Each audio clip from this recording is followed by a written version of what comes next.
Good afternoon, ladies and gentlemen. Are you guys able to hear me?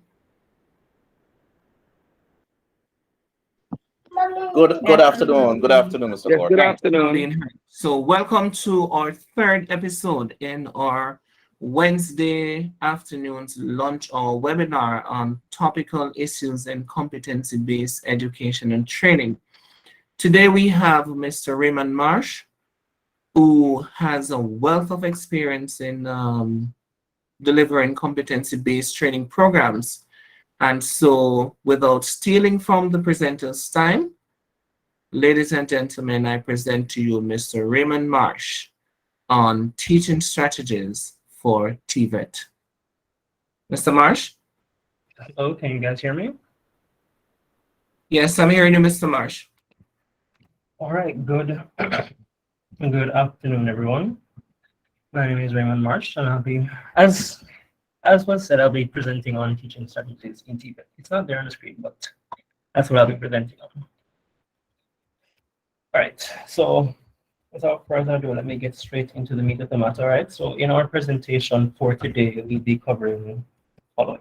Right, so we'll be taking a look at 3 approaches of teaching. Right, we'll also be taking a look at. We'll then be moving on to taking a look at 8 styles of learning, 2 theories of learning, as well as the approach of open flexible network learning. And then we'll be ending off by looking at 10 possible teaching strategies that you guys could implement in even your own sessions. All right. Let's hope that by the end of this, you guys would have learned a lot or learned something new that you wouldn't have known before. But yes. So without further ado, I'll be going into our first topic, which would be the 3 approaches of teaching. Now, you may know these terms or have heard of these terms before, but the first one that we'll be going over is pedagogy. Now, pedagogy is essentially refers to methods and practices of teaching children and dependent personalities. Keyword here is dependent personalities. These are essentially individuals who have or need help or guidance in their learning, right? Now, essentially, when you're looking at pedagogy, generally, the content for this is follow the method of teaching. It normally follows a prescribed or planned curriculum, right? So most of what's taught in traditional school is what you would expect under pedagogy. Although closer to the latter end of school, you start moving into aspects of our next approach of teaching, which is andragogy. But before we go into that, I need to look at the teacher's role in pedagogy. Right? Now, you as a teacher, facilitator, or instructor, right? In pedagogy, your role is essentially to design the learning process and prepare the imposed material. Now, majority of the time, this would essentially follow, just as before, it would essentially follow back and meet with the match back to the prescribed or planned curriculum. So that's one of the things you have to note for pedagogy. More oftentimes than not, you'll see that learners are following a prescribed plan or they're having someone there guide them, right? Andragogy, however, it's slightly similar, but it's more geared toward self-directed learners, right? So this is now andragogy.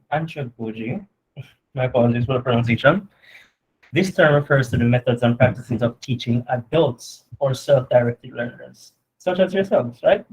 Now in TVET, you'll see that this is one of the strategies or one of the approaches that is taken when you're teaching in TVET and in a TVET environment, right? And generally, the content that's taught and activities as well, most activities are problem centered. So they generally bring an approach where you're directing your learners to have and apply problem solving skills.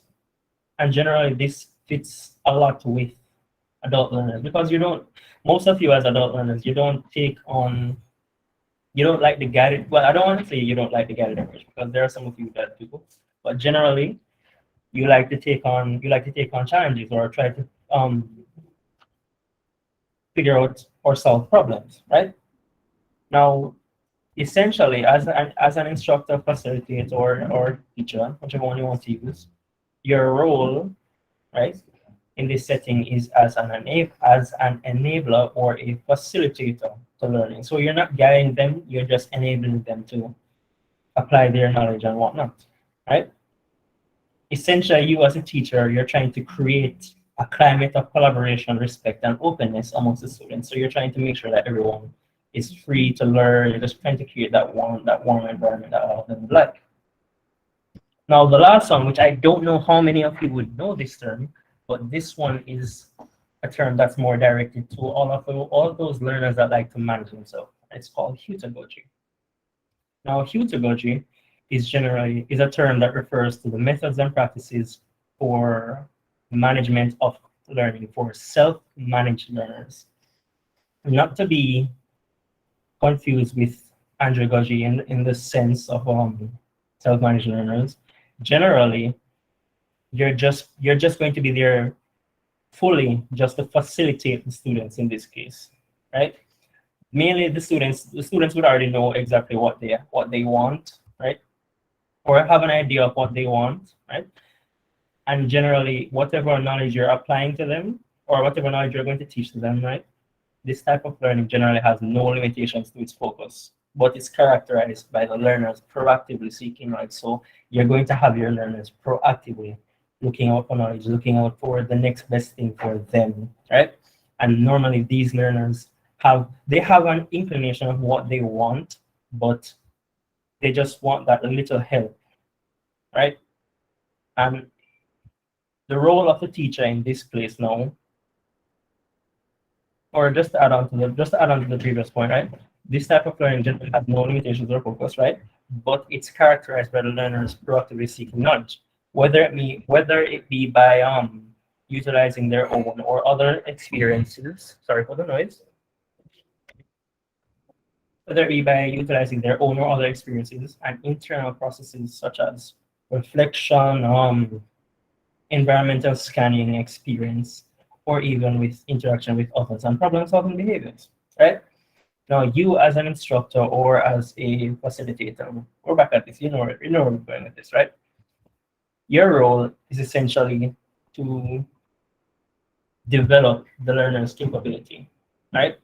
And generally, you're trying to turn them into capable people who are able to, one, know how to learn effectively. So you know that there are better ways to learn based on, as we're going to see now, your learning styles and things like that, right? Your learning styles, whether or not you fall under one of the VARC or whether or not you fall under one of the main four or one of the additional four, right? It also plays in another thing that you're looking at for capable people is to ensure that they are able to demonstrate creativity in their learning process. Because one of the main things that our self-managed learners should be able to do is be able to demonstrate that they are creative in all of the practices that they do, or to apply a creative mindset or creative way of thinking to try and tackle whatever problems they have, as well as they should be able to apply their competence in a novel and as well as familiar situations. And when I say novel, I mean anything that's new and different from anything that's been done, right? Another thing is that you want by the end of any of your interactions with your learners, you want them to be able to have a high degree of self-efficacy, right? And this is essentially their belief in his or her capacity to execute behaviors necessary to produce specific performance attainments. Now, at the end of the day, one of the things that I think has troubled a lot of individuals nowadays is that you're finding them struggling slightly, just slightly, and this is just for a majority of them. You find them struggling slightly with working well with others. So another aspect or another role of a teacher for pedagogy is to make sure that they're able to work well with other individuals, right? Because we're trying to create a well-rounded individual by the end of your interactions with them. Now, with that said, I had mentioned something about learning styles, seeing as this heavily affects all of our approaches, right? So without further ado, let me go into our learning styles. I'll be tackling the first four, which you guys may know about, right? And this is our VARK learning styles. And essentially, when I say VARK, it means that we're looking at or visual or auditory or kinesthetic or physical, right? Or reading or writing. As well as that, I don't know if you know about these additional four, but there are four more learning styles known as logical or analytical, right? Or social or linguistic, or solitary or solo. And I should change this, but or naturalistic or natural learning styles. I'll be going through each of these very shortly and really try to see if I can give you guys a full understanding of each of them as we go through. Right? And it's each student has a unique learning style, right? And as a teacher, it is our responsibility to determine which learning style permits students or permits the pupil to learn most successfully. Because you know that by the end of the day, you want to try and just like in pedagogy, you're trying to enable the students to learn as effectively and as efficiently as possible, right? And to do that, we need to know their learning style. We need to, or you at least need to be self-aware, right? So without further ado, let's go into our learning styles, right? First one being visual learning. Now, this type of learning style is essentially the type of learners that fall under a visual learning style, right? They're learners that learn and remember things that they see, right? And the best way that you can teach, or best way that you can get them to remember concepts is by teaching them through pictures or showing them pictures, videos, things like that. Or for example, giving them demonstrations for things you do, right? And while you do that, that may also play into one of our other learning styles as well. So we are able to couple different or varying learning styles to best or most effectively meet the needs of your learners. With that said, we're also going to take a look at our next one, which is auditory learning style. Now, for learners who fall under the auditory learning style, right? These type of learners learn and remember things that they hear or listen to. And the best way to teach them would be to talk to them or to let them listen to a recording while they're working over a textbook. Or, for example, under the pedagogy approach, right? You could also have a student that looks for a book that they like to read, but they learn best listening, so they could just get the audiobook and listen to that while they're going through the book, which that would be the most beneficial way for them to learn. All right. Moving on, we'll now take a look at our next one, which would be kinesthetic. Another word that I use was physical, but another word that you can use is tactile. And these are learners that tend to learn better when they're actually doing stuff or manipulating or touching something, right?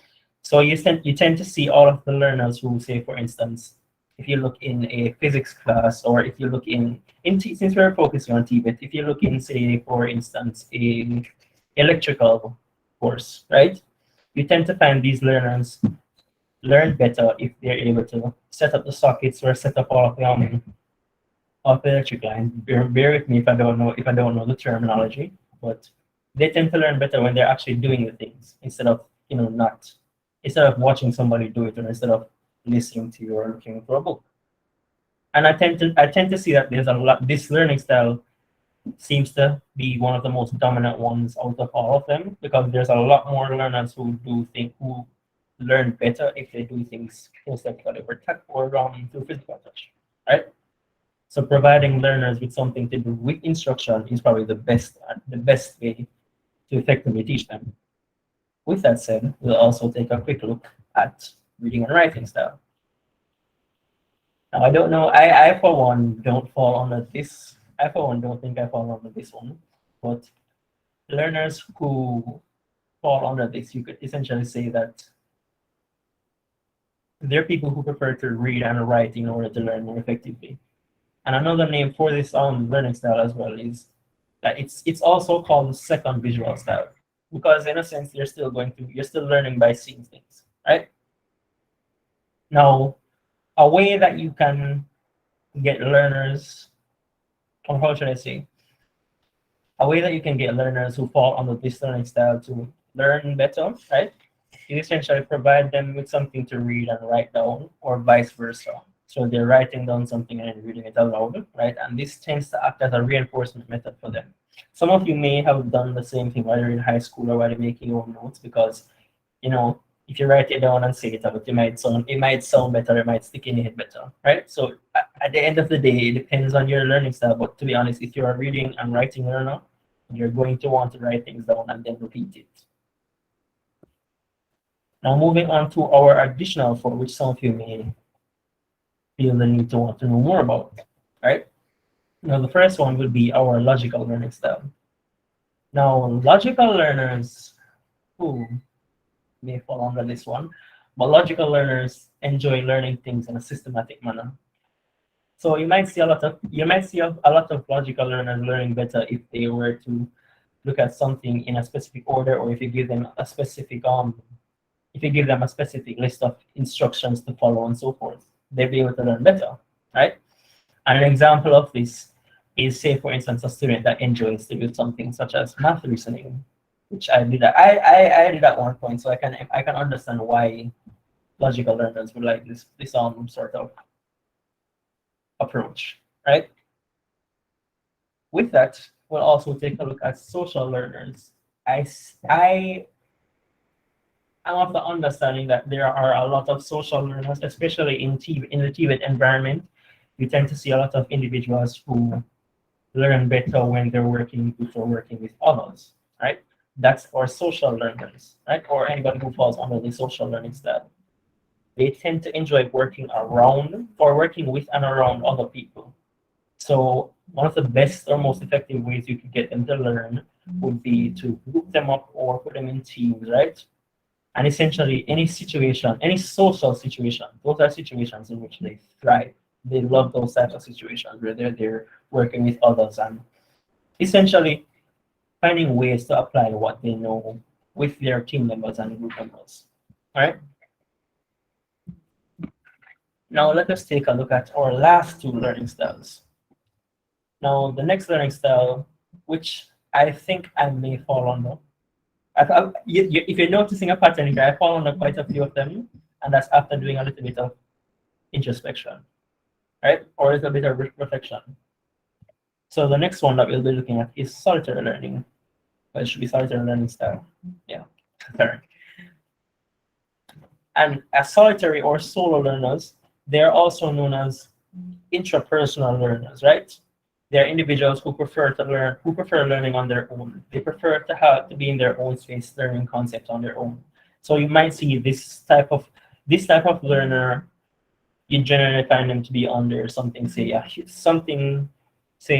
heutagogy approach, because they have their own self-management set up, and they know what they want, and they're just doing their research all alone. That's essentially what they're doing, right? And they're normally motivated. They're normally self-motivated, I should say, right? And enjoy working independently and learn best when working alone. Now, the next one that we're going to look at, which I don't know how many of you would fall under this one. I don't think I fall under this one, is the naturalistic learning style. Now, naturalistic learners, they are the type of learners that learn best when they're outside, in the midst of nature. They love, say for instance, if you look in high school, there were times when teachers would bring you, or biology teachers and so forth, would bring you outside to look at the flowers and have discussions about them, or look at animals and so forth, or even when they go on school trips for geography and whatnot. You see them working. You see these type of learners seeming to learn or soak up the most knowledge in these types of situations. Anytime they're around nature, or if they're looking at concepts related to nature, they tend to work best in those situations. And the best way to get these individuals to learn, or any individual that falls under this category to learn, would essentially be to give them time to explore, right? Just give them time to explore nature and look around. That's the best way for them to learn. Now, while we've looked at learning styles and the approaches, I wanted to take the time to look at two learning theories, or two learning theories that I think would interest you. The first one being Skinner's behaviorist theory, and this is basically, as you can see, it's a behaviorist theory. Now, psychologist B.F. Skinner believed that behavior is a function of its consequences, right? Now, for example, for you to understand this concept now, your learners will repeat the desired behavior if positive reinforcement follows, right? So if you give them if you say, for instance, if you give them some sort of incentive for applying their behaviors, right? They'll learn better, or they'll repeat the desired behavior. On the flip side, however, your learners should not repeat their behavior if negative feedback is given, which that's pretty much an understood concept, where if you know something's bad for you, you're not going to do it, and if you know something's good for you, or if you get a benefit for it, you're going to be more inclined to do it, right? Now, with that in mind, giving immediate feedback, whether it be positive or negative, should essentially enable your learner to behave a certain way. And you, as a teacher, facilitator, or instructor, right, should be mindful of how you deliver feedback to your students, as it can either reinforce their behavior, right, or reinforce their existing belief system, or on the flip side, undermine their existing belief system. And Skinner was an avid believer of this, right? He proved both positive and negative reinforcements in his experiments, with pigeons and rats. Now, the first experiment that Skinner did to essentially, okay, how am I going to say it now? The first experiment that Skinner did to essentially he was teaching a pigeon using positive reinforcement. So at the start of the experiment, the pigeon moved his head in every direction, right? While he was inside of the Skinner's box. He was just moving his head in every direction. But as soon as the pigeon moved his head to the left, Skinner then reinforced that movement by giving the pigeon access to a dish of grain, right? And Skinner then waited for the pigeon to essentially turn further and further to the left. And ultimately, the pigeon began turning in a complete circle, having learned only when he turns, you'll be rewarded, right?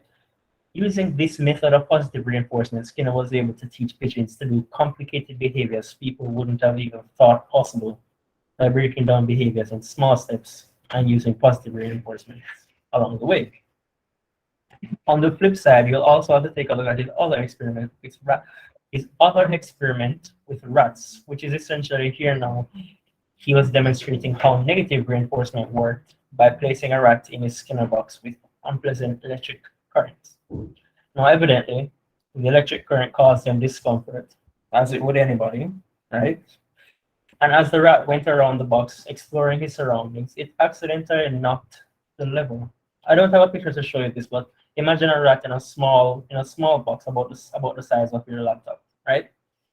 And in that box, there's just a small level. The rat would eventually explore his surrounding until he knocked over that level, and immediately the electric current would be switched off.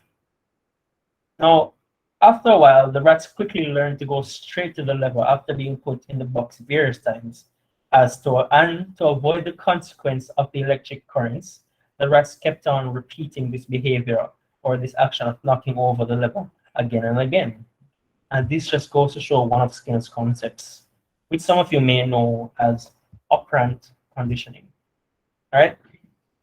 Now, moving away from Skinner, from the behaviorist theories and looking more into humanistic theories, we now have to take a look at Rogers' humanistic theory. Now, Carl Rogers and others over time developed the theory of facilitative learning, which this is something you'll find a lot in the TVET environment, right?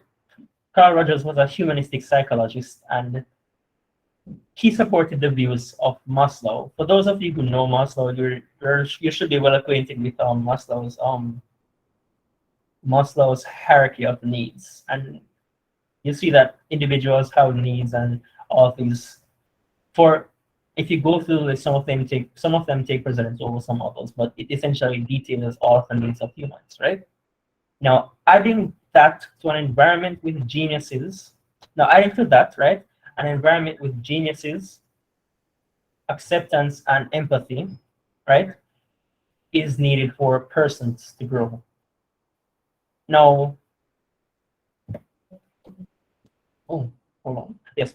Now, this theory is based upon the belief that people have a natural eagerness to learn, and that teaching involves changing your own concepts of yourself, right? And essentially, this theory suggests that learning will take place if the person delivering it acts as a facilitator. With that belief in mind, it's easy to understand that to facilitate learning, you should establish an atmosphere in which your learners feel comfortable and are able to discuss and explore new ideas. And that is, in fact, one of the most predominant mindsets in a TVET environment. You'll find this in, well, based on my experience, you'll find this in a lot of organizations that fall under TVET, right? Because we're trying to set a certain experience for the learners, where we're trying to facilitate them, right? That's why we call it facilitative learning, or the theory of facilitative learning. Now, moving away from our two theories, one of the other points that I'm going to look at just very shortly, right? And you can also spend some time going back to look at our first webinar on this topic as well, is open flexible network learning. Now, essentially, open flexible network learning is based on the idea of creating an open, collaborative, and network learning space for the learners, right? And in that learning space, you're going to have a lot of problem-based learning, or PBL, and network learning taking place, right? And this is an important concept to consider for your organization, and more so for your learners in these modern times, right? As not everyone will be able to present, will be able to be present and be active in the learning process. So ways that we can apply this ways that we can apply OFNL in our curriculum would be to make use of platforms that allow students to access the sessions, as well as interactive content that evokes thought and action. Because that's what we're trying to do. We're trying to evoke thought and action amongst our learners. All right. Now, which I think is the moment you guys have all been waiting for, we'll be going through 10 quick and pretty interactive teaching strategies that you guys can apply in your lessons. Right? Some of which you may have known already, some of which you may have applied, but we'll just be going through all of these. Give me just a moment. Right. So the first one that I want to go over would be the spider discussion. I added the with chat function, but essentially the way how spider discussions work is that in engaging the learners online and face-to-face, right, a discussion would essentially be one of the best ways to create that space of learning. Now, coupled online with the chat function to record and to see responses accurately, this allows the facilitator to have a guided conversation throughout the session on any specific topic. Now, assuming that the lesson will be remote, before the live class, what you could do is that students could answer questions independently and then share their responses at the start of the meeting as a jumping off point for a broader class discussion. while the students converse, you could listen and draw lines on a sheet of paper or on a whiteboard, because we're in the age of technology, so you can make use of the features of many platforms, Google Meet, Zoom, and what was it? I don't even remember the last one, but we're in an age of technology, so we should be making use of it, right? Now, while the students are conversing, you listen and draw the lines on that sheet of paper or on the whiteboard, tracking the flow of the conversation, right? And while you're doing this, what you're going to get is going to result in a spider forming, because you're going to essentially have at the end of the discussion learners sharing and drawing over concepts, right, from other learners, or linking concepts with other learners, right? So at the end of discussion, you could then share the drawing over video and then ask students to reflect on the experience and what they learned about who taught, who listened, and who built on the idea of others, right? What you may notice is at the end of the lesson, you would have allowed students to credit their peers while helping them come up with new ideas. And this could be one way to build rapport amongst them. Coupled with the chat function, right, which is essential in any remote learning space, this would provide a space where students can ask more questions as well as further build upon these new ideas and show how they understood the concepts, or present other ideas for their fellow classmates, right? Moving on from our discussion is another, what should I call it, asynchronous teaching strategy, right? So this is an example of one of our first asynchronous teaching strategies. Now, essentially, one of the many features of our learning platforms is the ability to create a forum activity. Now, being one of our asynchronous teaching strategy, which is essentially meaning you're not there face to face, or you're not working at the same time. And remote learning should be flexible in that manner, right? This can essentially be used to help create that OFNL space by having students engage in a discussion on each other's points online, leading to a broader base of discussion. Now, an example of this application would be, or could be, the use of a virtual collaborative board, right, to get the students to share images and write a response to show what they had learned about an article they read, or say, for instance, a movie that you had asked them to watch, or some other related topic that they find interesting. And this is another space that you can basically focus your discussions on topics, so that you can get the students' interest and get them student interested and geared for whatever sessions you're going to work with, right? To further inspire connection and reflection amongst the classmates, right? You could make use of a video discussion application, or even create a safe space for them that the students could hear their peers' voices even though they are remote, right? Because we're trying to make use of our technology and this remote space. Now, moving on to our next learning or teaching strategy, we're going to take a look at flipped classrooms. Now, another teaching strategy that we could essentially, this is one of our synchronous and asynchronous. The application for this can be either synchronous or synchronous and asynchronous, right? Now, essentially, what you'll be doing is giving the students the opportunity to, on their own time, research and prepare points and notes on the topic, and then present on this in place of the instructor teaching their peers. This would essentially save you guys a lot of stress in your presenting, because now you're just having the students read the lesson. And I have a feeling some of you, if not most of you, have at least tried this teaching strategy before, right? So what you could do is essentially what could be done is that the content could be taught asynchronously through a recorded video or online activities, right? So that when the students would come to a live session, and at the start of the live session, the students could then briefly summarize their concepts that they had learned together, and then they could then be divided into a breakout rooms to solve related problems in smaller groups. And like I said, truthfully, this teaching strategy could put quite a bit less stress on you as the instructor or facilitator, And a benefit of it is that it can also allow you to clarify concepts in a more targeted way and better assist the students, because now you'll be working with them based on what they know and based on what they presented. And naturally, this is another way to kind of break the ice with the students, or build rapport amongst them, because now they're going to know what each other sound like, and the knowledge, the wealth of knowledge that's behind each of them, right, or behind each other. Another one that I want to take a look at, and I feel like some of you may have used it, probably unknowingly or knowingly, right, is a gallery walk, right? Now, a gallery walk teaching strategy, it essentially gives the students the opportunity to view their classmates' projects while learning from each other, right? And essentially what you'd have is that the students would give their peers opportunities to provide feedback on their peers' works, right, or work, creating opportunities for peer discussion and controlled critiquing, right?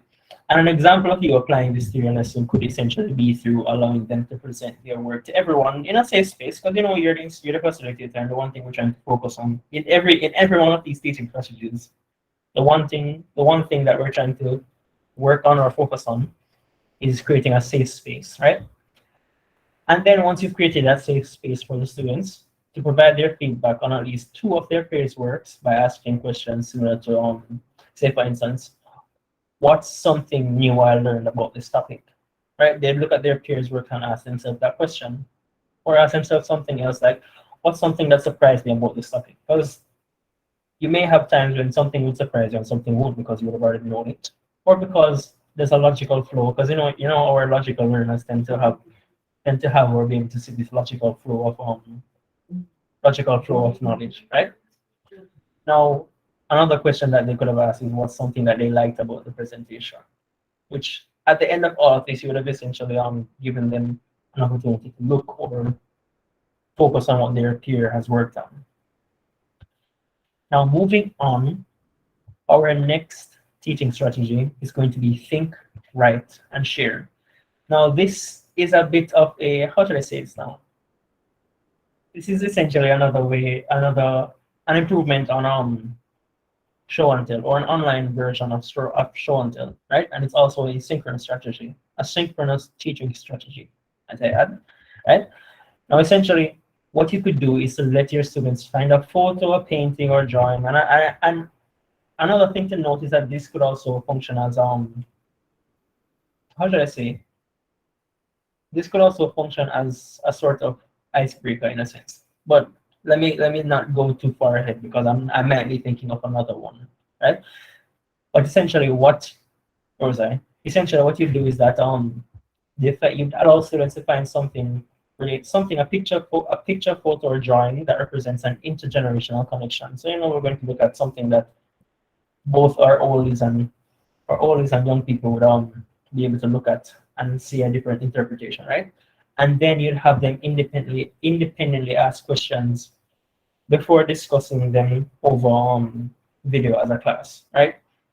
So this activity can help break the ice in a virtual learning space where unplanned participation can prove challenging for some students, right? So essentially, what you'd have them do after they've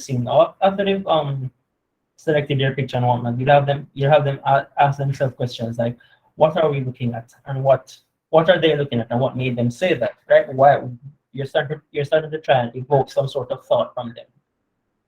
You also have them think of things like, what did they notice, like what did they see, what did they feel about it, or what did they know about what they saw, as well as what more can we uncover, and what more thoughts did they wonder when they looked at the picture of the photo or the painting. The photo, the painting, or the drawing, I should say.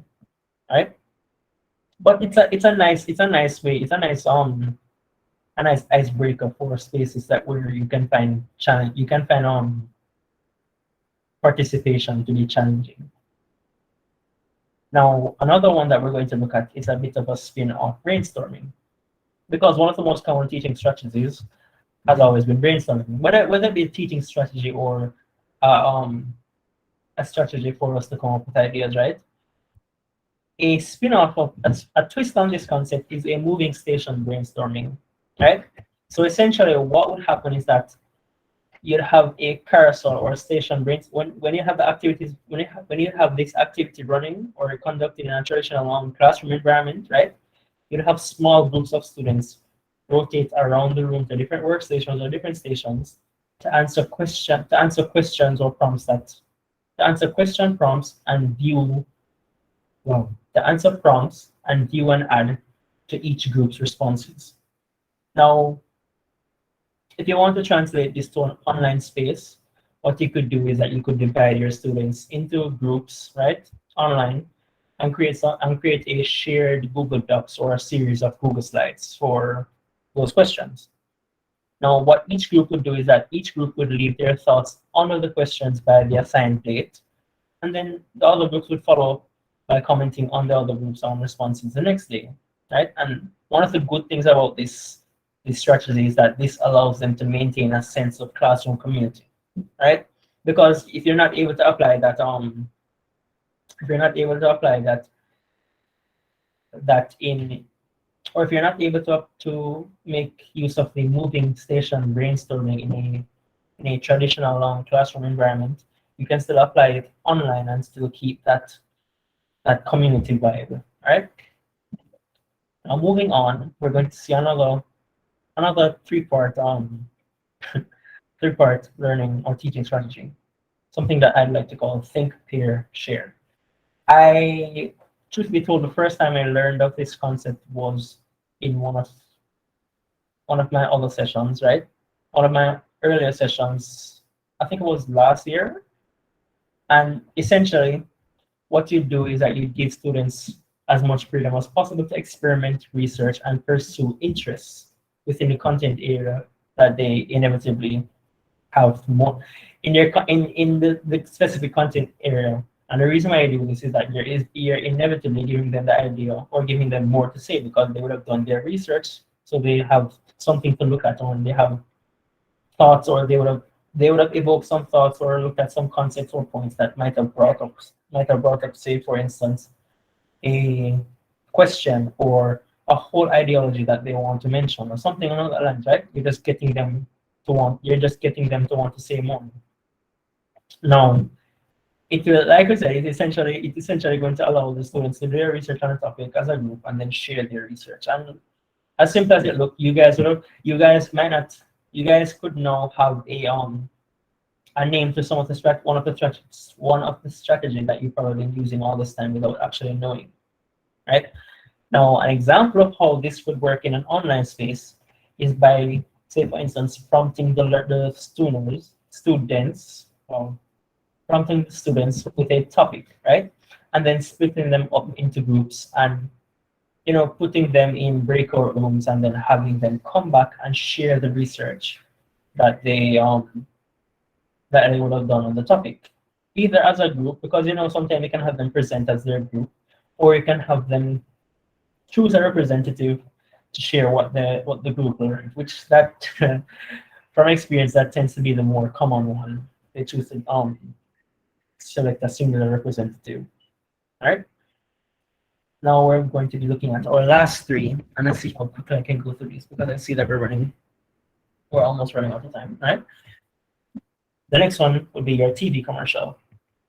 Now, you hear me say TV commercial, but another thing is probably going to come to your mind, right? Because this teaching strategy essentially preps the minds of the learners for the topics, or can be used to prep the mind of the learners for the topics ahead of them, right? Through the use of a commercial or some sort of video presentation or something like that, right? And essentially what you do is introduce the learner to that video of some sort, and then you use that to engage them in a discussion on the topic that you're working with, or use that to lead into your presentation or so forth, right? And a great benefit of this is the fact that it will create multiple learning. It will cater to multiple learning styles of the students and not just one, because what we're doing is trying to cater to as many. I'm trying to provide you guys with as many teaching strategies that you can use to cater to the various different learning styles, right? But we have 8. Well, yeah, we have 8 learning styles, right?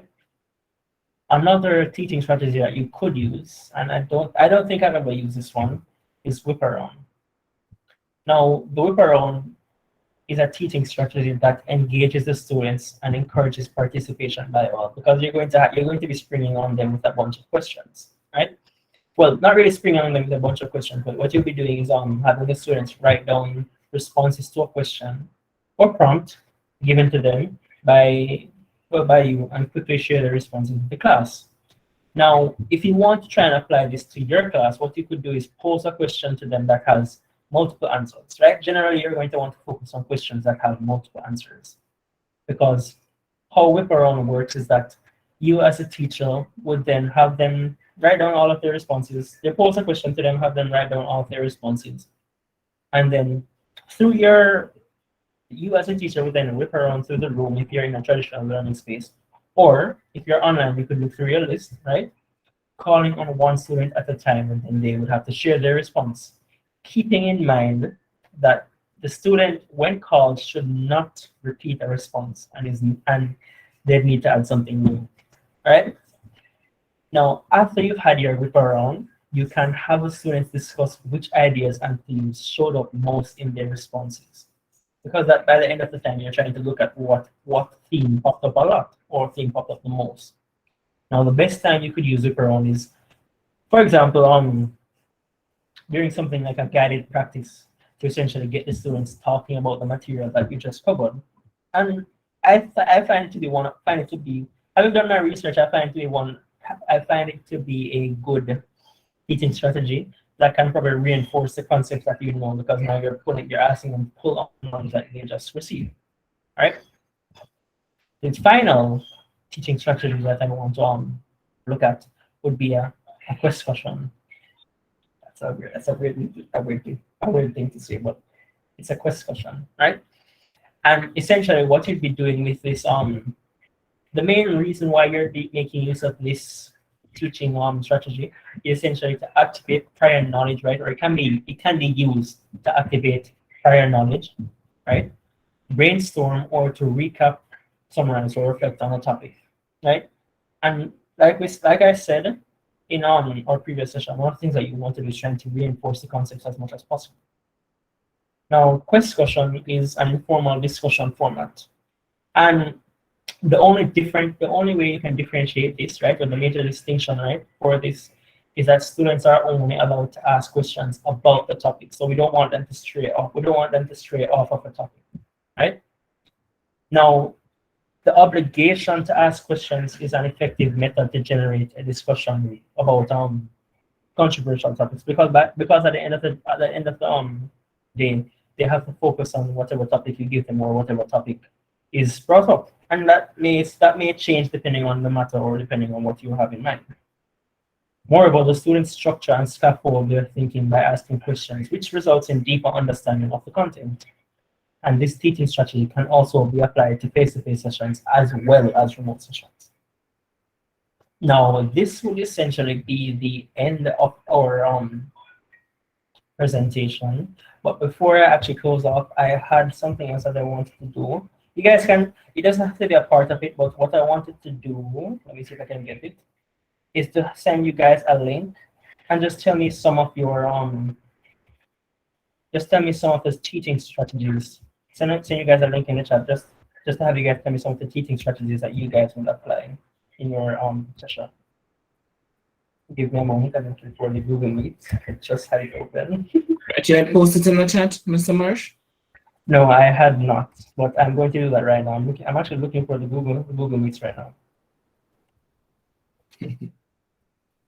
But yes, it is something that you guys can look at. So let me know what you guys have to say. Or let me know what teaching strategies you guys would have applied in your experience. But yes, this is essentially the end of our webinar. So my team and I are open to questions. We have about a few minutes left, so if you have any questions, feel free to let them go, and my team and I try to tackle them. All right. Afternoon, sir. When can we expect another seminar?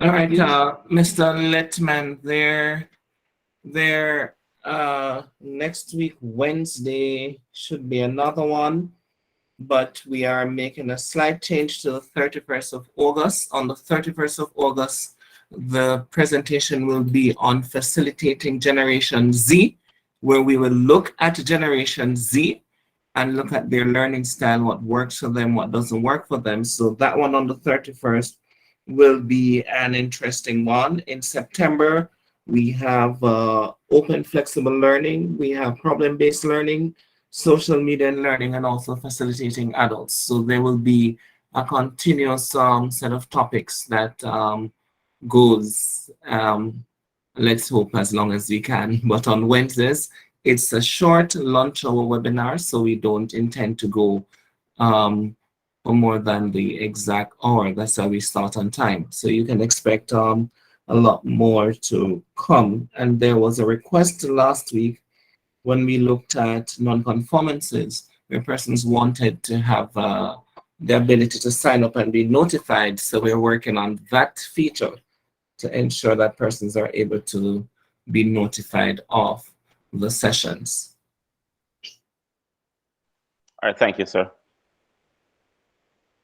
As the time is coming on us, Mr. Marsh, so ladies and gentlemen, on behalf of Team Gomex, I want to thank you very much for joining us for our third launch hour webinar. And the purpose of these webinars is to give some short injection in topical issues that indeed affects us in TVET.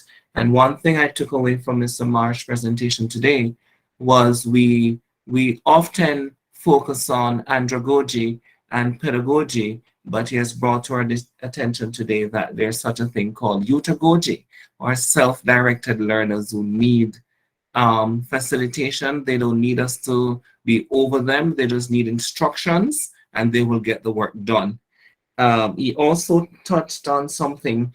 Traditionally, we focus on VARC as a learning styles, but what has come out in this presentation is that there are other learning styles, such as the solar learner, social learner, and the logical learners that wanted to break it down in pieces for them. He touched on two important theories in facilitating adults, Skinner's behaviors theory, where the instructor is now expected to model the behavior. And that is why when you're teaching, for example, plan and conduct meetings, it is important that the session is conducted in the format of a meeting with an agenda and other relevant things to make it into a meeting. He also talked about the other theory that talks about, I'm not sure, it's slipping me now, but it talks about facilitating persons giving the specific feedback to the learners, and you see where the instructors plays a very important role in coaching, mentoring, and facilitating instructors instruction to students, particularly those of us in TVET who want to create model employees, right? And so it is important that our learning and our teaching facilitates students modeling the behavior that we want them to have. And so, ladies and gentlemen, it has been another interesting 1 hour. We can facilitate 2 quick questions, if there be any. Any question, any comment quickly before we close off? Will the presentation be made available that we can watch it again? Right, it will be placed like the other 2 on our YouTube channel, and that will make it easy for us to access them. All right, so until next week, ladies and gentlemen, thank you for your time, and we shall be meeting again next week, Wednesday at 12 p.m. for another in the series, TVET Lunch Hour webinar. Thank you. Have a good one. Thank you for that. Thank you.